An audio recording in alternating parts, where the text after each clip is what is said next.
गांव में बड़ी मां बीमार है और पटना से मीडिया को भेजो, पटना से प्रदेश अध्यक्ष को भेजो, पटना से जिलाध्यक्ष को भेजो, सांसद प्रतिनिधि को भेजो और हमारी मां पे एफआईआर कराओ, झूठा एफआईआर कराओ। कल वो हेलीकॉप्टर में घूम कर गांव गए हैं, लेके चले जाते लाश चढ़ाने के लिए। हारी और खाली इतना घटिया राजनीति, वोट बैंक के लिए परिवार का मान सम्मान इज्जत रोड पे ले आया है। खाली और खाली वोट बैंक के लिए। हमारी मां प्रिंसिपल से रिटायर्ड है, शिक्षक थी, हमारे मंझले पापा ये भी शिक्षक थे राजनीति में आने से पहले। हमें ये संस्कार नहीं मिला है, लेकिन इतनी घटिया राजनीति, इतनी नीच राजनीति सिर्फ वोट बैंक को इकट्ठा करने के लिए। हमें नहीं लगता है कि बिहार की जनता इसकी समर्थक होगी। हाथ उठाकर बताइए साथियों, क्या आप इसके समर्थक हैं? अस्पताल में वो अकेले इलाज चला रहे थे, किसी एक परिवार के व्यक्ति को, किसी पार्टी के किसी कार्यकर्ता को उनसे भेंट करने नहीं दिया। हम रोज अस्पताल जाते थे, हम रोज अस्पताल जाते थे, लेकिन हमको उनका चेहरा देखने का नसीब नहीं हुआ। ये तब की बात है, वो जब जीवित थे, जब उनका इंतकाल हो गया, जब वो इस दुनिया में नहीं रहे, और किस तरीके से ड्रामा रचा गया, सब साथी यहां उपस्थित थे।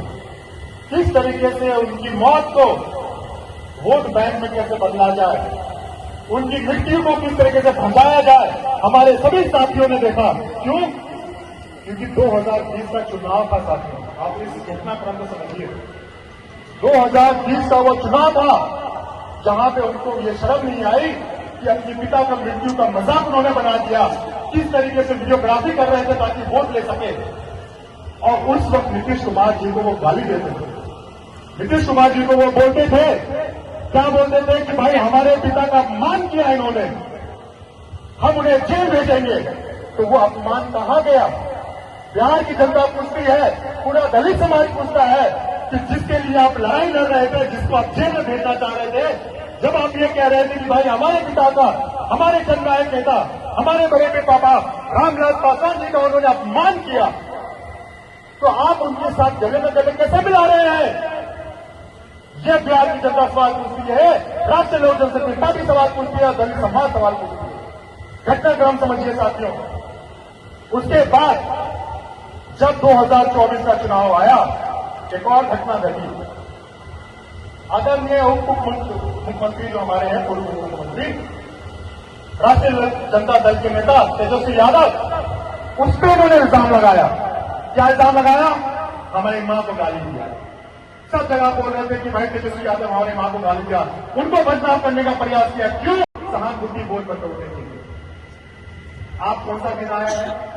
2024। घटनाक्रम समझिए। 2025 आ गया और 25 में भी चुनाव है। तो आप क्या वो एक नया फिल्म लगा के चल रहे हैं, हमारी बड़ी मां, हमारी बड़ी मां, हमारी बड़ी मां। यह वही बड़ी मां है जो दिल्ली का एक बार चेहरा दे देगी। यह वही बड़ी मां है।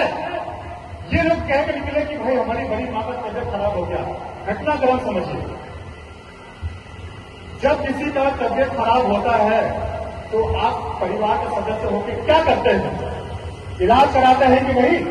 अस्पताल लेके जाते हैं या डॉक्टर का घर लाते हैं कि ये करते हैं कि भाई गांव में बड़ी मां बीमार है और पटना से मीडिया को भेजो, पटना से प्रदेश अध्यक्ष को भेजो, पटना से जिलाध्यक्ष को भेजो, सांसद प्रतिनिधि को भेजो और हमारी मां पे एफआईआर कराओ, झूठा एफआईआर कराओ, हमारी मछली मां पे झूठा एफआईआर कराओ। अरे इतना ही चिंता था, डॉक्टर को कहेंगे भेजे।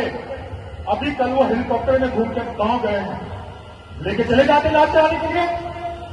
हारी और खाली इतना घटिया राजनीति। हमारी माताएं बहनें यहां भाई बहन भी बैठे हैं, हमें ये संस्कार नहीं मिला है भाई। हमारी मां प्रिंसिपल से रिटायर्ड है, शिक्षक थी, हमारे मंझले पापा ये भी शिक्षक थे राजनीति में आने से पहले। हमें ये संस्कार नहीं मिला है, लेकिन इतनी घटिया राजनीति, इतनी नीच राजनीति सिर्फ वोट बैंक को इकट्ठा करने के लिए, इसके हम समर्थक नहीं है। और हमें नहीं लगता है कि बिहार की जनता इसकी समर्थक होगी। हाथ उठाकर बताइए साथियों, क्या आप इसके समर्थक हैं? इतना घटिया राजनीति, इसका जवाब बिहार की जनता देगी। इसका जवाब बिहार की एक एक महिला देगी। इसका जवाब बिहार का एक एक दलित वर्ग देगा। हम लोगों के अपने के साथी यहाँ पे उपस्थित है। भीड़ में काफी साथी हमारे मुसलमान भाई यहाँ उपस्थित है। एक छोटा सा है, इसको बोलते हम अपना वाक्य समाप्त करेंगे। 2005 में जब हम लोगों को मौका मिला था, उस वक्त हम बच्चे थे, मंजर साहब, बड़े साहब, इनको मौका मिला था। सरकार 29 सीट हमारी आई थी। उस वक्त सरकार बनाने का जब मौका मिला था तो बड़े पापा ने कहा था कि मुस्लिम एक कैंडिडेट होना चाहिए, बिहार को मुसलमान एक मुख्यमंत्री होना चाहिए। और ये आज जिस तरीके से पार्लियामेंट में वक्फ बोर्ड आया, जब ये जाते हैं चुनाव प्रचार में खाली वोट बटोरने के लिए, जब आज मौका मिला कि आप अपने मुसलमान भाइयों का साथ दें, उनके लिए खड़े रहे, तो इन्होंने जाकर पार्लियामेंट में इस बिल का समर्थन किया। अपने मुसलमान भाइयों के पीठ में खंजर रोकने का काम किया उन्होंने। साथियों आपसे यही आग्रह करने के लिए आए हैं, यही आग्रह करने के लिए आए हैं, सच्चाई बताने आप लोगों के बीच में आए हैं। हम तो कभी नहीं बोले, आप कभी हमको देखे हैं ये सब बोलते हुए? कभी नहीं देखेंगे हमको ये सब बोलते हुए। हमको ये सब बोलने का जरूरत नहीं था, लेकिन एक व्यक्ति अपने राजनीति लाभ के लिए, वोट बैंक के लिए परिवार का मान सम्मान इज्जत रोड के लिए आया है, खाली और खाली वोट बैंक के लिए। इसलिए आज हमको प्रेस पांचवा को इस मंच के माध्यम से ये सब बात आप लोगों को बताना पड़ा, नहीं तो आज के पहले हम कभी ये सब बात नहीं सोचते थे। साथियों यही आग्रह आपसे करने के लिए आए हैं।